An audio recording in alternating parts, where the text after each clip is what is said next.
Give us kind of a basic explanation of like the nervous system and how that all works. A trigger is a time portal.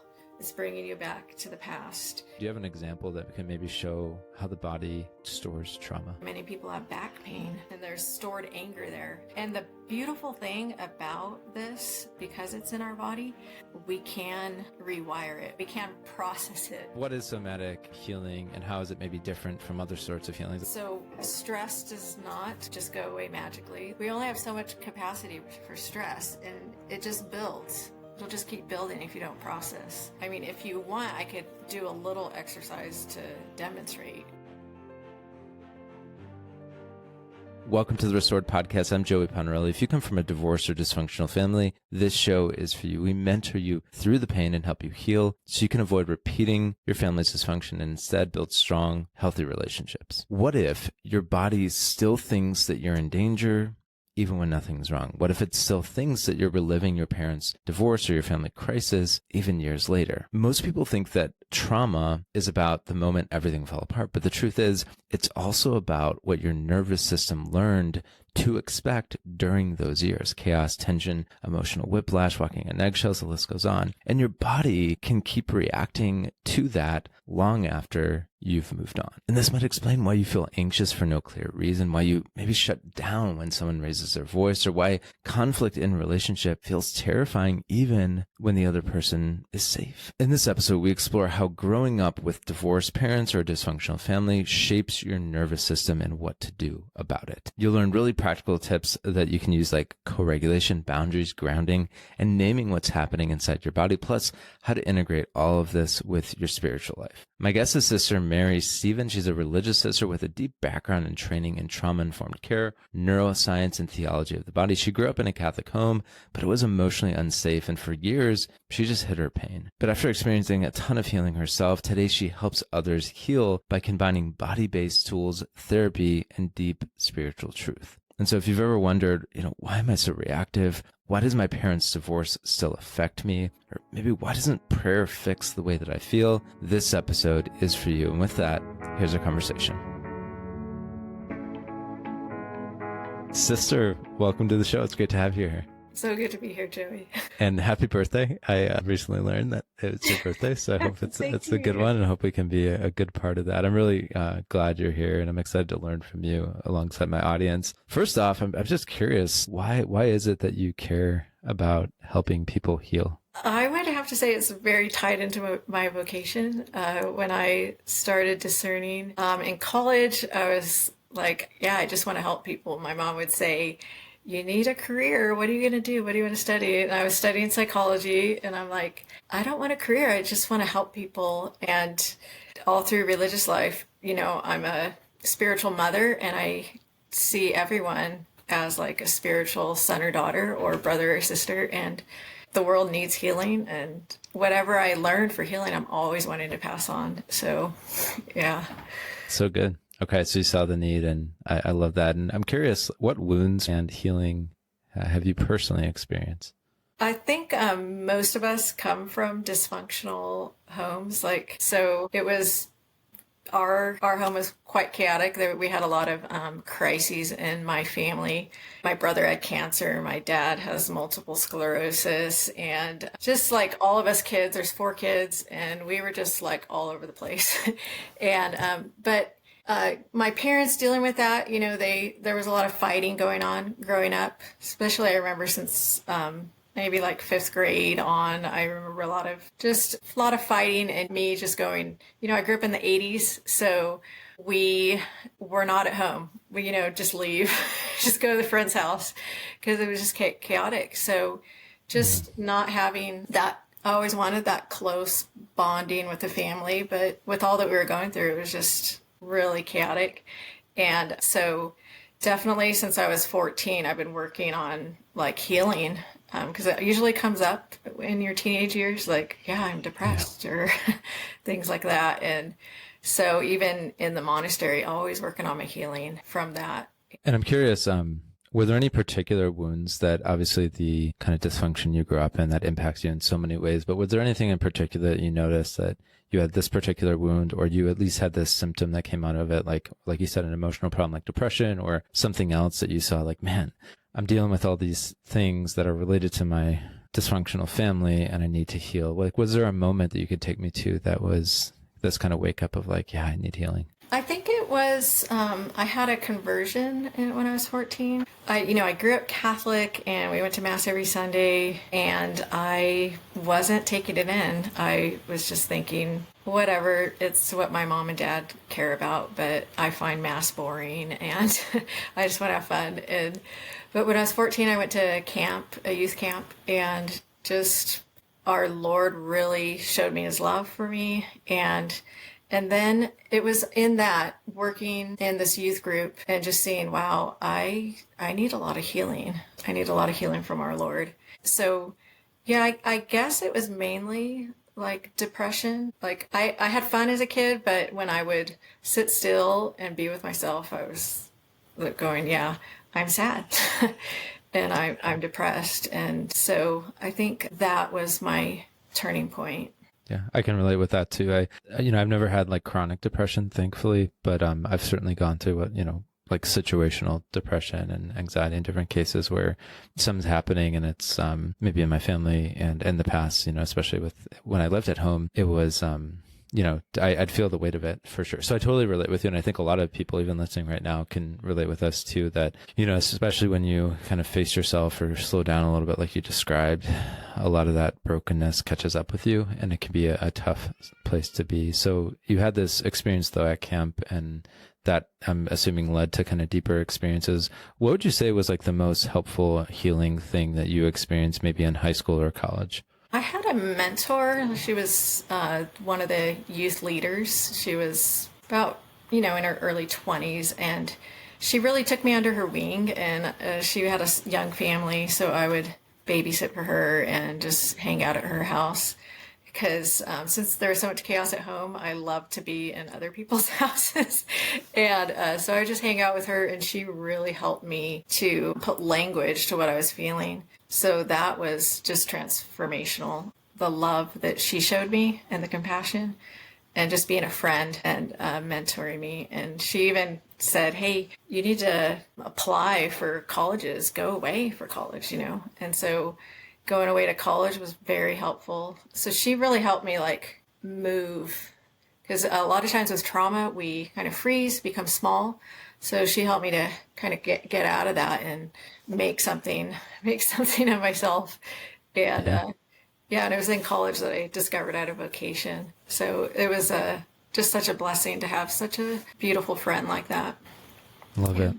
And I know we're going to get into the particular type of healing that you help people experience and then some transformations. We'll talk about that a little bit later. But I'm curious, why is it so helpful when it comes to healing to be able to just like put things into words? Like it seems so simplistic, maybe even too simplistic to be helpful or effective. So I'm just curious what you've learned there. Like you said, she helped you put things into words. Why is that so helpful? Why is that even like validation that comes along with it so helpful in healing?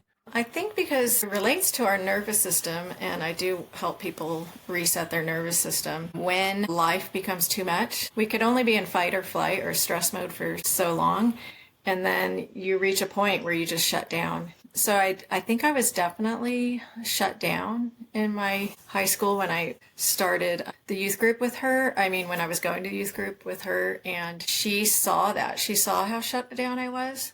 So when you're shut down, you just are kind of a half person and you're just going along and you don't even know really, like I didn't even know that I was shut down. But when she would ask me questions like, how do you feel? How are you doing? And I was like, what? Like, I don't know how I'm feeling. And she would like just dig it out of me, and it helped me. So when you're shut down, you're immobilized. So it helped me to start to mobilize. And part of it is just talking and learning about what you're actually feeling. And that helps get you out of shutdown into, then you could get into fight or flight. And now I'm angry. I'm angry. Why didn't I have a better family life, And I was angry with my parents. And so that maybe like anger, it's ugly, but that is a step in the right direction. And then once you could start to admit the anger, then you could start to let that go and work on that part of your nervous system and get that out of you. And then I woke up. Like when I first started youth group, I was quiet, total wallflower. But that's not me. I'm sanguine. I'm full of life and bubbly. And then like for me, the first year I was at camp, I was just a wallflower. And the second year at camp, I was like one of the leaders and getting up on stage and doing a lot of stuff like the skits and just having a lot of fun. And they're like, what happened to Carolyn? My name's Carolyn. And so I just came to life, but only through that love and her like helping me to come out of myself, come out of that shutdown. So good. You mentioned the nervous system and just kind of the role that plays. If you would give us kind of a one-on-one and a basic explanation of like the nervous system and how that all works. Okay. Great question.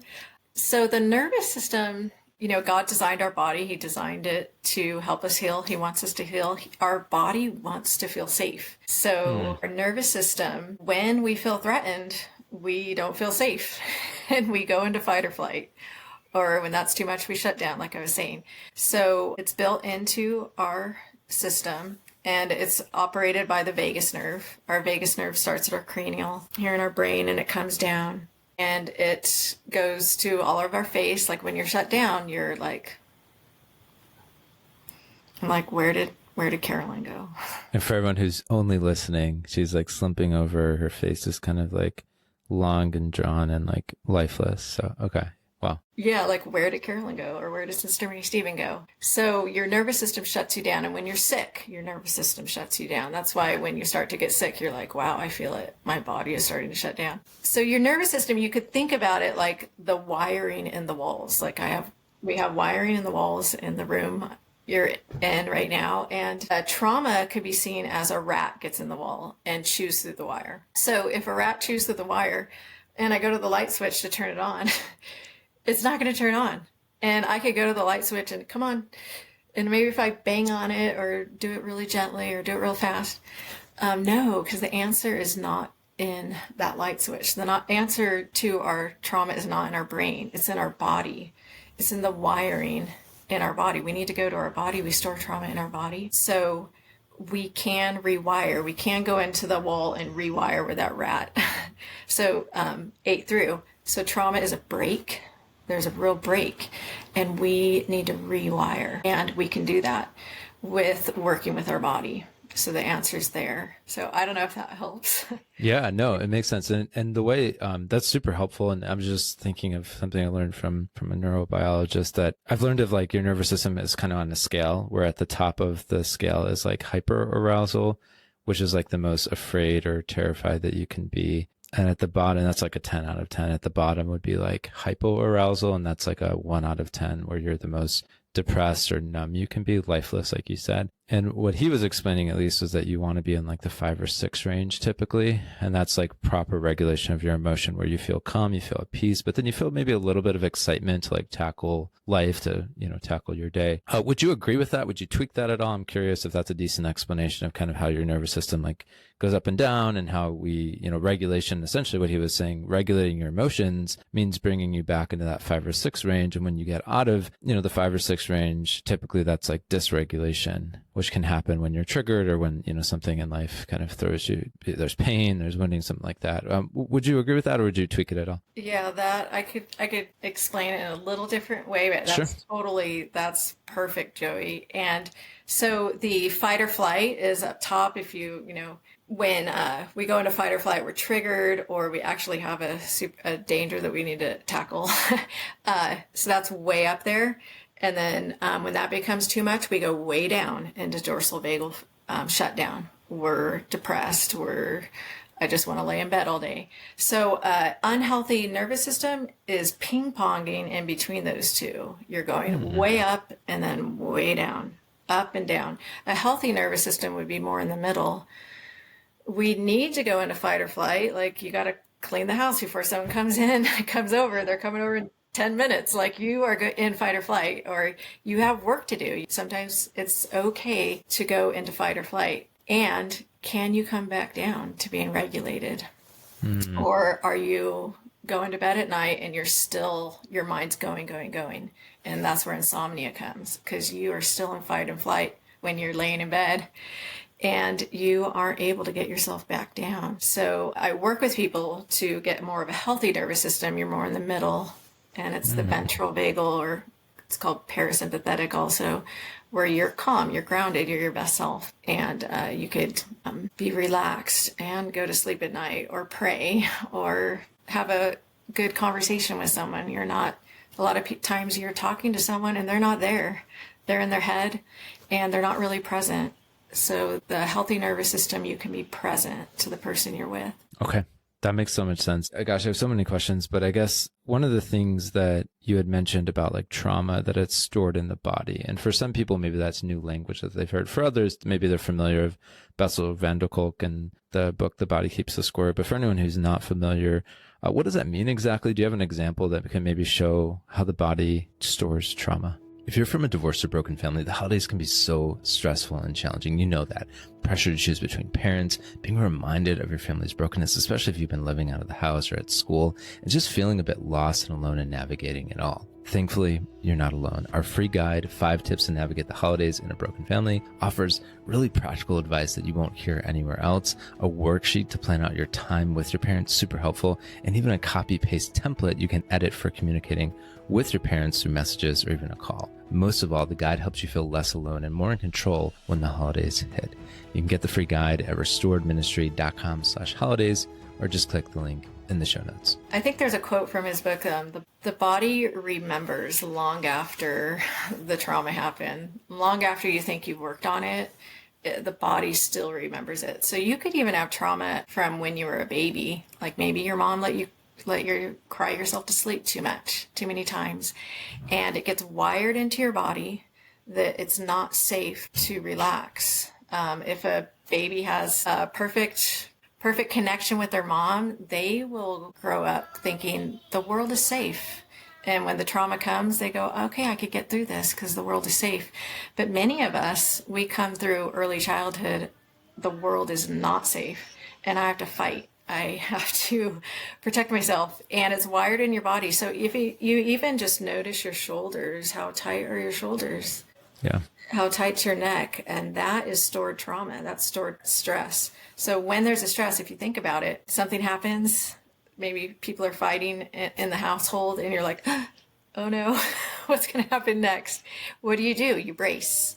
You bring your shoulders up. You're tightening your shoulders, your neck, your back, your hips. You're like protecting your organs. You come in and you're bracing, and that bracing gets wired in us. And that's why many people have back pain, and there's stored anger there. So when stress happens, toxic stress or trauma, if you didn't get to process it out of your body, you're storing it. And you also know you're storing it because you have triggers. Something happens. A trigger is a time portal. It's bringing you back to the past. And if you take a little moment to notice when you're triggered, what's happening in your body?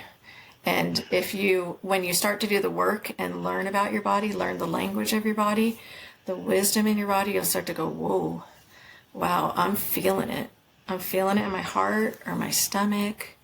Or many people clench at night and they wear guards in their mouth, because when we have all that tension in our jaw, that is because there was a time when I couldn't speak. In a dysfunctional family, only one person's allowed to be angry. And it's usually not the kid. Only one person's allowed. So you wanted to say, hey, Dad, shut up. Stop it. But you couldn't. You just had to go, maybe I'm not allowed to be angry. It's a sin. I'm not allowed to, it's disrespectful or whatever. So we store it. And so we have tightness all different places in our body. No, it's fascinating. And it's something, if you guys want to learn more, I know with the Bessel van der Kolk book, The Body Keeps the Score, is kind of dense, but would you recommend that? Or are there any other resources if people want to know more about this whole idea that the body stores trauma? Yeah, it is pretty dense. When I first read it, before I started taking classes on this and teaching it, I was like, whoa. But, you just push through. Like, if you find something a little difficult, just keep reading, because he does give a lot of good examples. And there's also Dr. Amy Appigen, she's with Trauma Healing Accelerated. That's where I first started taking classes. She actually just wrote a book, so you could Google her. So that's The Biology of Trauma is her book. So that's a great book too to read, to understand. She brings it more into simple terms. Great title, by the way, for that. That's a Trauma Healing Accelerated. I love that. One example that came to mind when you were talking about kind of the body keeping the score, maybe it's not the perfect example, but is, kind of an extreme. So if a soldier who went to war, so I remember hearing the story of a special operator who came home, I think he was a Navy SEAL or something. He, was very vigilant, like a lot of those guys are. A lot of them actually, I learned later, have problems with like their cortisol being off the charts. Like they're always in fight or flight mode, that they like actually have hormonal problems with that. So anyway, this guy comes home, and I think he was at like a gas station with like his wife, and there was a mechanic shop attached to the gas station, and one of the engines like backfired when they were like at the gas station. They were like walking out of the convenience store back to their car. And as soon as he heard that like pop, he took his wife and he like threw her to the ground, thinking that there's gunshots, and back in the Middle East, and like I need to protect her and like shield her and then, fight. And it hurt her. And, of course he wasn't intending to hurt her. He was trying to protect her, but he had that like response to that trigger, and his body, his mind was still stuck in, Iraq or Afghanistan or wherever he was. So yeah, so I think it's so interesting to see kind of how, our bodies can just like, that wasn't a conscious thing. That was a subconscious, like instinctual reaction that he had. It's not like he sat there and thought, I'm going to throw my wife to the ground to protect her from this engine that's backfiring. That sounds like a gun. It's like, no. It sounds like we're at war. So, I'm curious, any comments on that? Yeah, that is a great one. I know someone also who every night when he's in bed, he is running in bed during the night. Yeah, because he's still in combat. And that's definitely true. So it's in his body. And the beautiful thing about this, because it's in our body, we can rewire it. We can process it we kind of like recreate the story. And when it comes up in your body, there is a way to tap into the story of it. And because when it happened, usually you were powerless, but you could change the story. I know this boy, Dr. Peter Levine, who does somatic experiencing, he has a story in one of his books of a little boy who had his tonsils taken out. And after that, he was not the same 4-year-old. And so Peter Levine worked with the family, and he was tied down to get his tonsils taken out because they had to put him under or whatever.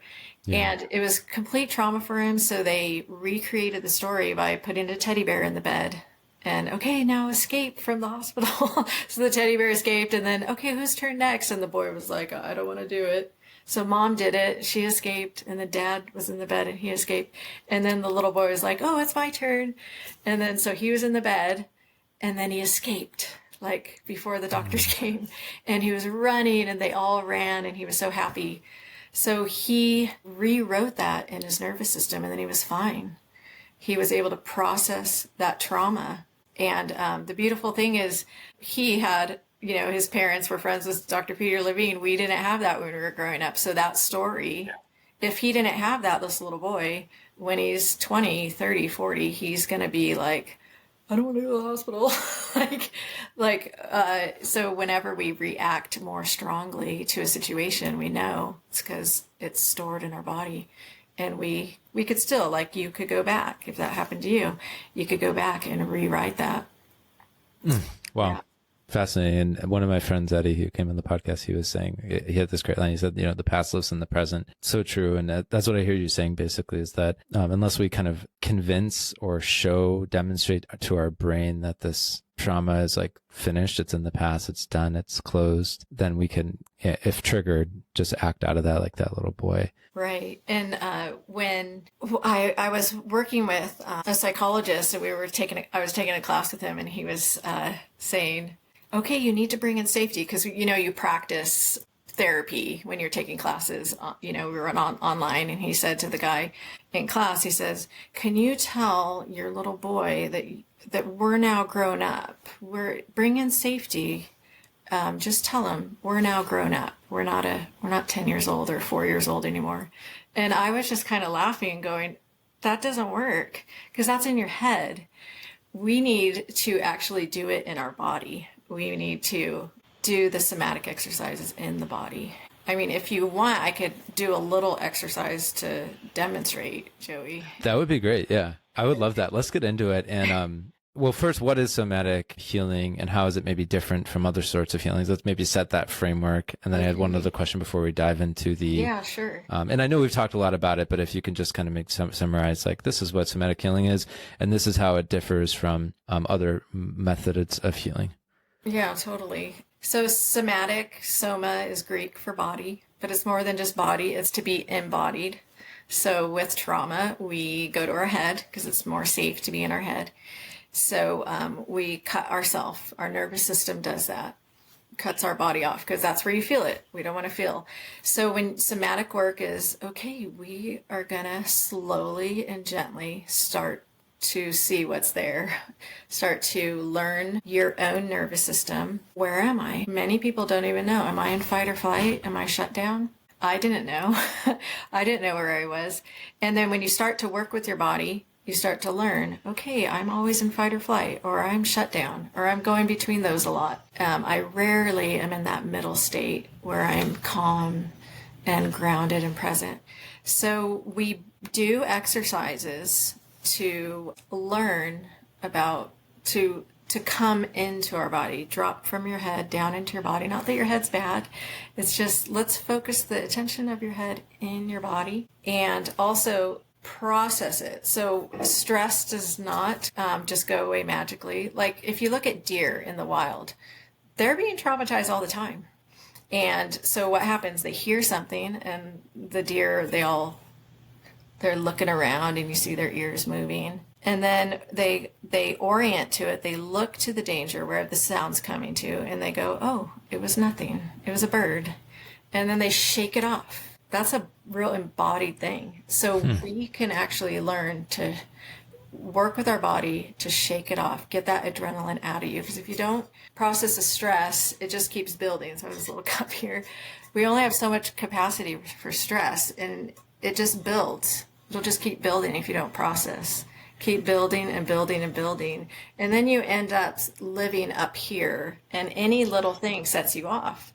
And that's like the source of probably why my parents would yell at each other, because they were living up here and any little thing would set them off. And us kids were like, why are you yelling at each other over lost keys, you know? Because that's when it becomes too much. People rage, or they shut down, or they act out. So we need to process the stress in our body, just like that deer that shakes it off, working with the body. So it differs in the sense from other therapies, which are more like mind-based. Is that the basic thing? Yeah, so this is a bottom-up approach. So cognitive behavioral therapy is what most therapists will do right now, or just talking it through with your friend. You could, with trauma, there is actually a break in your brain. So you really need to work with the bottom half of your brain, which is more connected with the body. So if you're just doing cognitive behavioral therapy, you're just up here in your frontal cortex. But the answer to rewiring is in your body. So so the bottom up approach is, let's start with the body, because that's actually where the trauma is stored. I love it. Okay. So let's get into this. And just before we jump in, some people are thinking, this sounds a little woo-woo. This sounds a little new agey. What would you say to someone who's maybe thinking that we're going down that path, which according to what you said, we're not, right? Okay. Yeah, totally. So somatic therapy is a neutral tool, just like massage therapy or even physical therapy. When you Google about massage therapy or physical therapy or somatic, you're going to have you're going to see a lot of new age and things like that out there. But because these are neutral tools that are working with the body, it really depends on the therapist. What the therapist, their spirituality is going to shine through. So if your therapist is new age, it's going to come out. If your therapist does Reiki, you might get a massage with someone doing other things on you. And so because it's a neutral tool and it's based on science, it is safe. It's safe for Christians, Catholics, because God, he's really the author of somatic work because he gave us these tools to work with stress in the body. So it's just working with God's design. Totally. Love it. Okay. With that, then, now that everyone's not freaking out, let's get into it. So yeah, what's this exercise like? This episode is sponsored by Blackstone Films. They just released a new documentary called Kenny. It's about an ordinary Denver priest who lived like a true father and transformed families and inspired vocations. He would actually wake up at 4:30 every day to do an hour of adoration. His parishioners would ask him to pray for them, and they actually got those prayers answered. Some even call them miracles. He had to shepherd his people through the Columbine shooting, if you guys remember that horrible, horrible event. He ate with the families in his parish every night of the week. He hiked with groups of young adults in the Rocky Mountains out in Colorado, and he sat with couples on the brink of divorce, even saving a marriage, which they talk about in the documentary. And so if you want a hopeful model of leadership and fatherhood, something worth watching with maybe your spouse or your small group, watch Kenny. The trailer and the full film are now streaming on formed.org. You could just tap the link in the show notes to watch the full documentary or just the trailer. Again, thanks to Blackstone Films for sponsoring this episode and for telling such an inspiring story that I myself watched and really appreciate it. Okay, so I want to first, a good way to get in your body. So we've been talking in our head, so working with our frontal cortex. So let's go ahead and drop into our bodies. And I just invite you, you don't have to do it, you can just listen and do it later. The easiest way to come into your body is to just move. And so I invite you to do this little exercise, a little silly. I'm going to have my hands go up and down 30 times, and I will count, and then after that, and breathe in and out as you're going up and down. So up and down, it's almost like a jumping jack, like you're putting your hands overhead. Yeah, and we're gonna after 30, we're gonna watch ourselves come into our body. So here we go.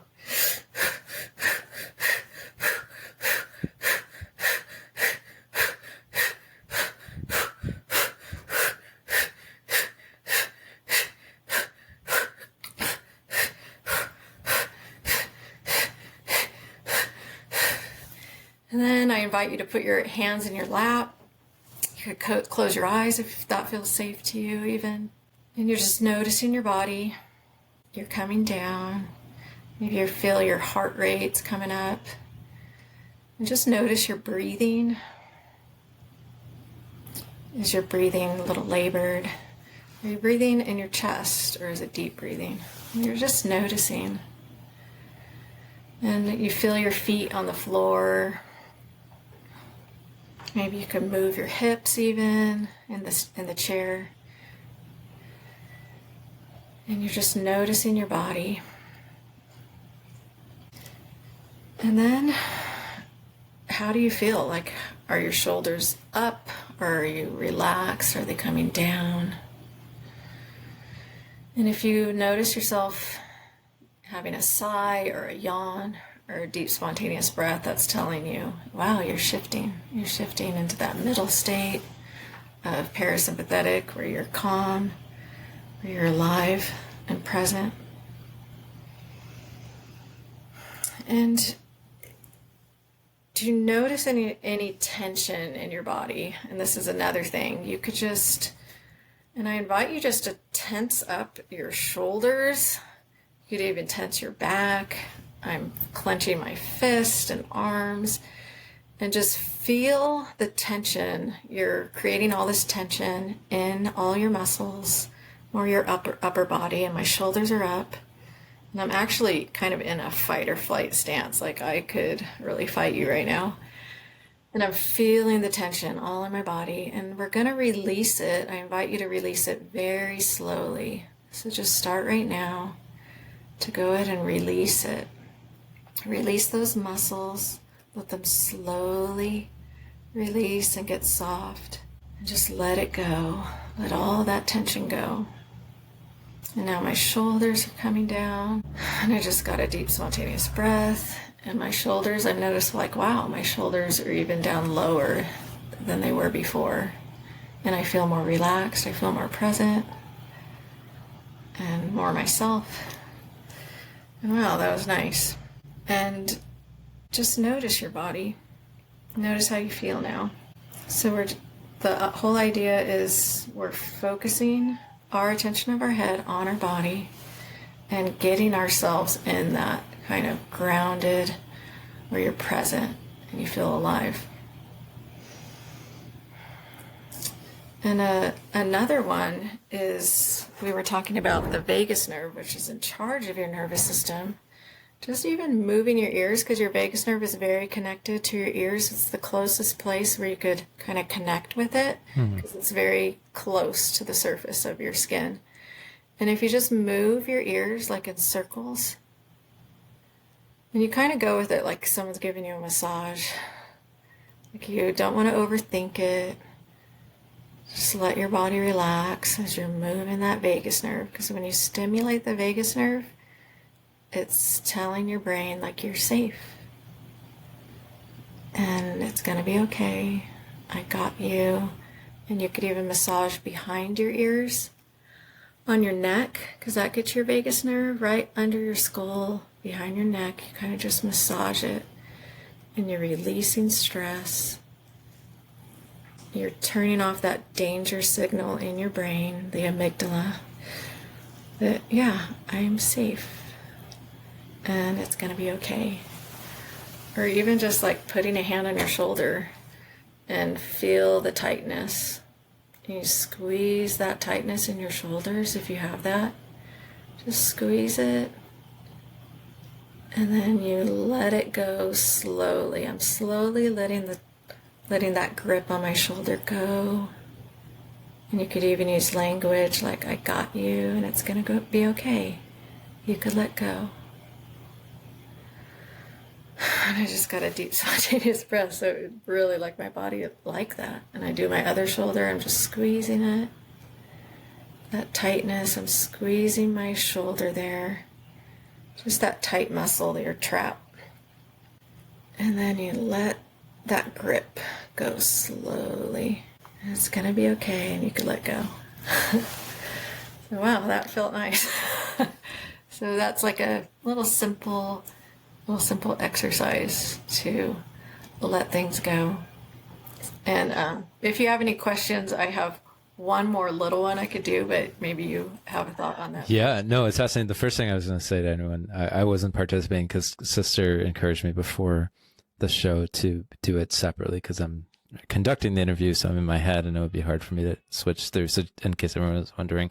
But I think, sister, that's if anyone's stuck in maybe that fight or flight mode, tense, is that a good time to maybe re-listen to that part of the episode and help them calm down, like if they can't sleep, or I don't know, like what you just did was really interesting and it has like such a calming effect. So I'm just curious, like what particular like scenarios would you recommend someone do what you just did in? Yes, you could definitely redo that when you are tense, and definitely before you go to bed, because when you go to bed you want to be in that middle state in parasympathetic. That's where you get the best sleep, because if you're the fight or flight, you're going to have insomnia, shutdown. It's not good for your body to be shut down, because then you're just going to wake up really groggy. So definitely doing those exercises. And I do have on my website a startup kit where I have 3 exercises that I go through with people. So that's a great thing, a resource. You could do an exercise with me on that too. Excellent. No, I love it. And one of the struggles I just remember going through at the end of high school, beginning of college for me, was that I would get caught in my head. I would deal with like some form of like OCD. I was dealing with anxiety.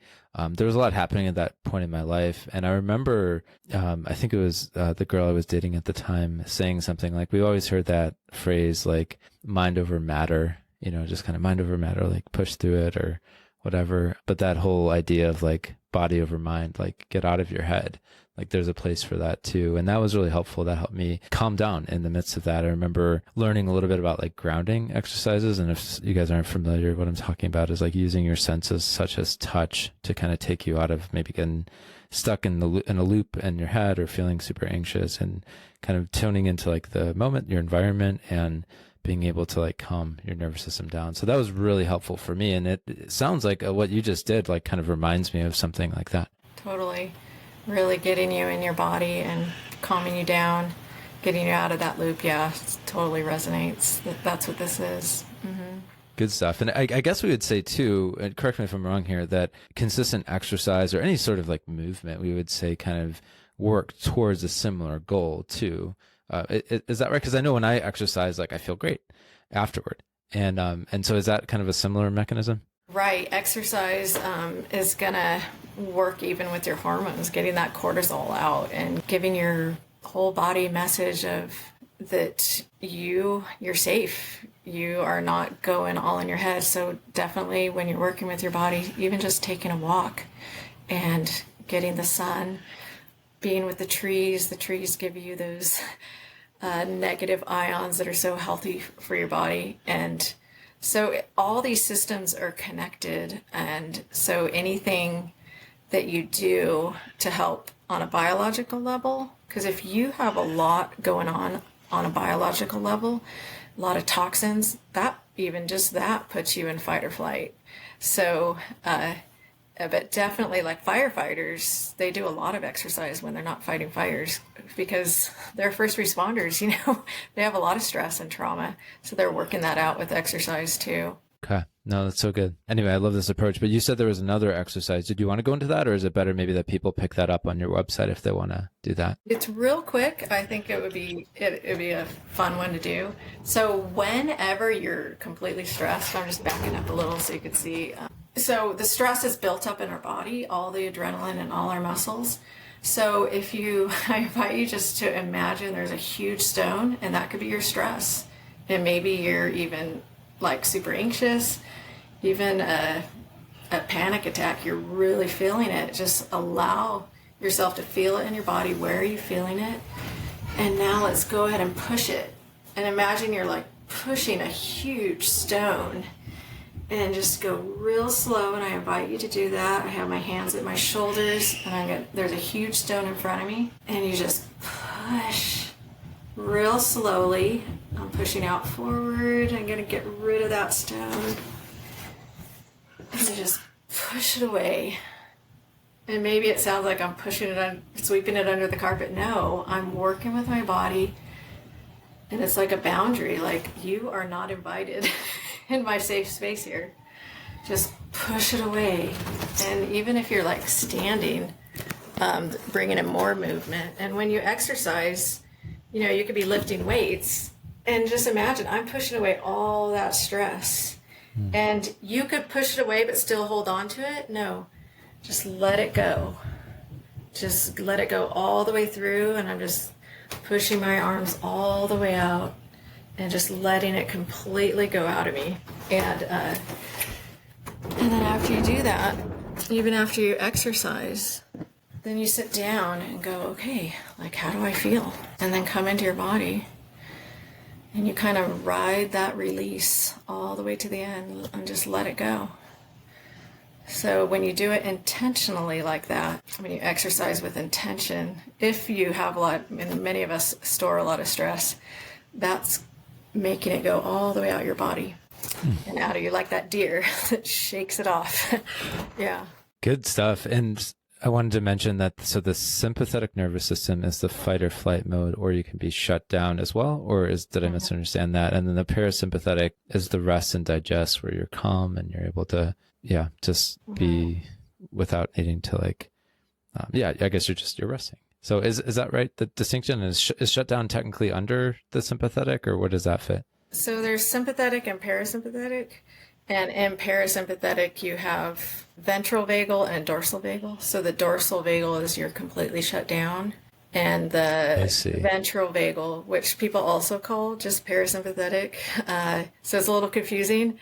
But the more technical term, it's Dr. Steve Porges and the polyvagal theory, is we have sympathetic, which is fight or flight, and parasympathetic is that middle state where you're calm, you're present, and I'm connected to myself, to you, to God. And then dorsal vagal shutdown is the also a part of the parasympathetic. So it's kind of like sympathetic is your engagement to the world, and parasympathetic, like I'm going to fight or flight. I'm going to fight you, or I'm going to flee. Or I got to get a lot of stuff done. That's my engagement with the world. And then parasympathetic is me. Like, I'm calm, I'm my best self, or gosh, I really need to shut down. That was a really hard day and I need a nap today. So I'm going to shut down. And it's like a healthy shutdown. I'm just going to take a nap because that was really stressful today. So it's like taking care of yourself, the parasympathetic. Okay, real talk. If you've been trying to get in shape so you feel better physically and emotionally, but nothing is working, you're not crazy. I've been there myself. I recently read a free guide by Dakota Lane, a certified personal trainer who we've partnered with that's helped about 1,000 people, and it was really helpful for me personally. In the guide, he breaks down the biggest fitness mistakes that we all make, like undereating, overstressing, or focusing too much on the scale. And he gives really simple, practical tips that you could actually use, that you can implement today. And so if you're tired of feeling like you're never going to get in shape, just click on the link in the show notes and grab the guide today. It's totally free, and it might just be the thing you need to start feeling healthier physically and emotionally. I want to touch on briefly, so we did a series a little while back called Healing Sexual Brokenness. And the reason we did that is because I saw this stat that said from Dr. Patrick Carnes, who's an expert on treating sexual addiction. He said that 87% of people who are struggling with a sexual addiction come from a broken family, what he calls a disengaged family. And that is wild to me, like almost 9 out of 10. And so I'm curious, like with your approach to healing, how you would understand then how there need to be healing brought to that compulsion, that addiction, and a little bit of a story. So in my past, that was my way of coping, right? When I was a kid, after my parents separated and later got divorced, the kind of sexual compulsion, like pornography, masturbation, like things like that, that was my way of coping with the pain. And I think a lot of young people, a lot of people in general are there because probably what started was some sort of adaptive response. It was some sort of coping mechanism that they had, which then, continued and became so destructive. And so I'm curious kind of your thoughts on that whole idea and maybe anything that you can offer to someone who's dealing with that to maybe begin to heal. Yeah, I love that question. And I do work with people with addiction and sexual addiction too. And let's just take the shame away from that because, yeah, it's a sin. And I think it's a sin that Jesus just forgives so easily because it's so easy for people to fall into that. And it's very tied with your nervous system. So with trauma, and definitely parents splitting up, super traumatizing for kids and all that's surrounding that, we do go to addictions because it works. It's helpful, like whether it's binge eating, binge watching TV or on your phone, or the sexual sins, like it works. It's comforting. It brings comfort. It helps you to not feel. So with trauma, we have this inability to be present. It's too hard. It's too hard for a kid to deal with all those emotions. So when we start to work with our nervous system, we are building capacity to be present. And so just notice if you do have addiction or friends who have addiction, be curious, what happened before you went into that pattern? Like yesterday, I was super stressed at work, say, and then it was too much. Like I was in fight or flight all day. I was so stressed. And then I come home and I'm going to shut down. And then when I go to shut down, that parasympathetic dorsal vagal shut down, that's when the temptation comes because it doesn't feel nice. When you go to shut down, you also get depressed. Like, why bother? I'm so done. I don't even want, sometimes it could go, I don't even want to live anymore. We go to, and then we go to these addictive behaviors because it helps. It's comforting. In my program, I help people to de-stress, to bring it down. So how about, okay, you have a job that's super stressful. Take pauses during the day and process that stress. Do some push-aways like I was just showing you. And process it in your body. Get it out of you so you bring it down. That way you don't get to overwhelm. Because when you get to that overwhelmed state, it's so easy to go to that pattern of the addiction. Because I can't be present. It's too hard. And I need to numb out. I need to do something that's comforting. No, that makes sense. And I know you have a lot more tools that people can use in those sort of situations. And I know one of them is, one of your offerings is the somatic pilgrimages. So I'm curious, that's such a unique term, phrase. Explain, what is that exactly? So I offer throughout the year somatic pilgrimages and their virtual Zoom classes. And so that's the intro class, and it's a foundational journey. We meet 4 times a week for an hour for a month, like 4 weeks. So I teach you a new exercise every day.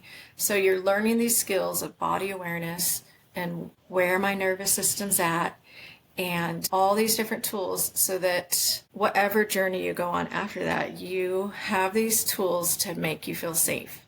So many of us do not feel safe, and we don't even realize we don't feel safe. And so because we don't even give ourselves time to think, we have all these coping mechanisms and addictions that help us to not feel that. Doesn't our body wants to feel safe? And if it doesn't, we will do things and even acting out that will give us some form of safety. But it's sad because often those behaviors make you feel bad after, and then you don't feel safe again. So it's like a vicious cycle. So we're learning to build safety in our body, and that safety gives you space to do deeper work. And then, so that's the first journey, getting that safety in the body and learning about your body for 1 month. And that gives you the tools to do my 8-month program, where we only meet once a week. And that we still continue doing somatic exercises, because we meet for like an hour and 15 minutes, and we start with somatic exercises so we really feel safe. And then we touch in to the deeper healing. We're touching into stories, younger parts of us that are coming up that store the trauma, working with those triggers, and also a little IFS, internal family systems, but in a very somatic, embodied way, because internal family systems can be all in the head. You're just trying to figure it out, but the answer isn't. So the answer is in your body. It's stored in the body, just like that little 4-year-old. He needed to watch his teddy bear escape from the hospital bed, and he had to escape. So we're doing things with our body, like the push away, and there's many tools, even movement. Like I bring a lot of movement, like it's kind of like a dance therapy, where just moving your body helps you to process the trauma, like exercise.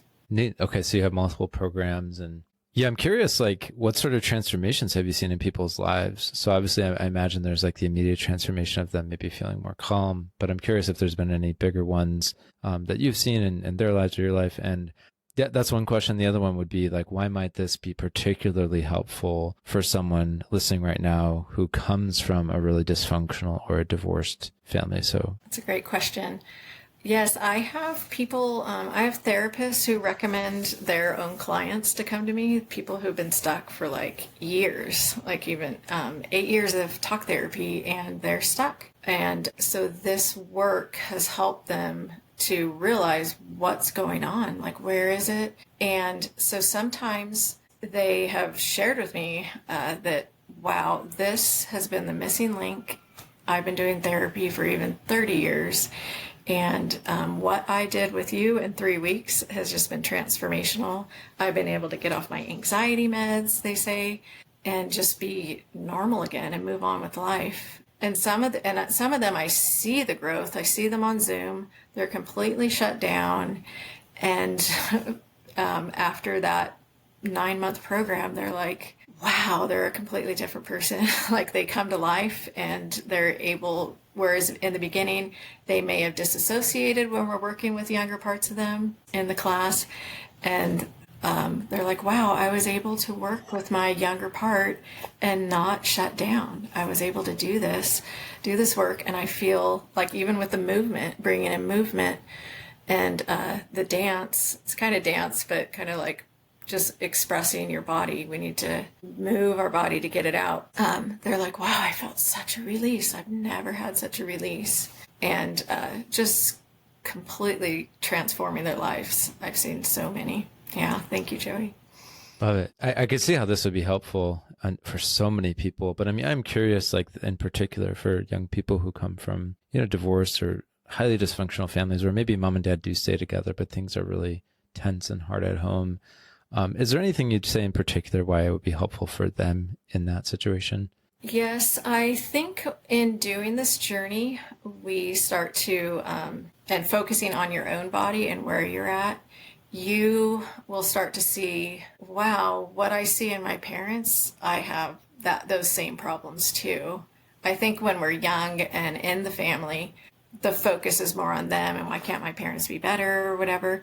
But then we start to see when we do this work, we see like, wow, we all have stuff. We all have trauma, and this is just my nervous system. It's not because my parents are broken. Like, no one's broken. No one needs to be fixed. We just have stress that we need to process. We need to get that cup coming down. And wow, my parents have not done their work, and they're just acting out because their cup is full. And it's not, because I think a lot of the problem is we kind of internalize it, especially like it's my fault that my parents got divorced. I think everyone whose parents are divorced, there's a little kid inside that if I was better, or if, and it's never it's never the kid's fault. It's just, we're in a broken world, and everyone has things that they need to process, and our parents weren't taught that. And maybe with me going through this journey, they will see a change in me, and they'll be curious, like, yeah, maybe I should do that.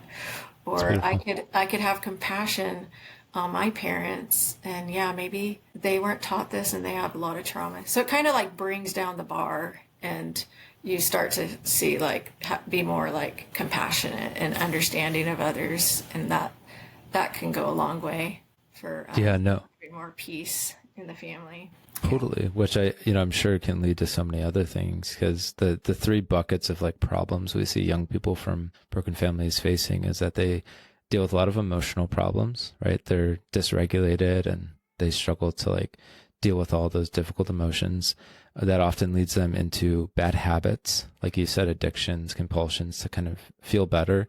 And then that will result in so often relationship struggles, where they really struggle to hold down a relationship, to have a healthy relationship. And if they go on and, get married, they might take that unhealthy relationship, which then becomes a really struggling or broken marriage, which then, becomes a weak, broken family. And so if you want to change that story, you can, but you need to heal. And this is one way you could do it. So I'm really grateful for the work you're doing, sister. And I'm interested to learn more myself, and even get involved if I can. And so go through it myself is what I mean. So I'm curious, is there anything else you wanted to mention that you offer? And then how can people get what it is that you offer, like the pilgrimages and other things? I have a website, restorative.catholic.com. And so it's funny, it's similar to yours, restored. Good word. So, Good word. Yeah, definitely we need restoration. And so you could go on my website, and it has the different classes I offer. I also offer one-to-one coaching, and you could just go on my website and get paid for a strategy call, and I will talk with you to see, okay, how could we strategize this, and what do you need? So just getting that individual one-on-one is very helpful, and just to get to know me, like, wow, can I work with her, and can this benefit me? And seeing how that could play out is so helpful. So I've even had people ask ChatGPT, like, who should I go to for embodied healing, who's faithful? And Sister Mary Stephen comes up. So Wow. yeah, and then she booked a call with me, and it was great just to talk with someone and to see, like, is this right for you? And yeah, so that's the best way. And also I do have the resources like the startup kit, where I have 3 like about 25-minute exercises, and if it feels like, yeah, that's helpful, then definitely you're totally welcome to come on a somatic pilgrimage, or to do just the one-on-one coaching with me. Yeah. No, it's awesome. And just to clarify, the startup kit and the initial consult, are those free at this time? I know maybe that will change in the future, but The startup kit is free, and the initial coaching is $27. okay. And That could change in the future, everyone. So if you're listening to this years in the future, don't be surprised if that changes. But okay, good to know. And that totally makes sense. Great. Sister, so good to have you. And I wish you much success in your work. And we share the same passion to just help people heal and grow and thrive and live life to the fullest. So I wanted to give you the last word. What final advice or encouragement would you offer to everyone listening, especially maybe a young person who comes from a really broken family, who maybe feels hopeless and really needs to heal? What final encouragement would you give them?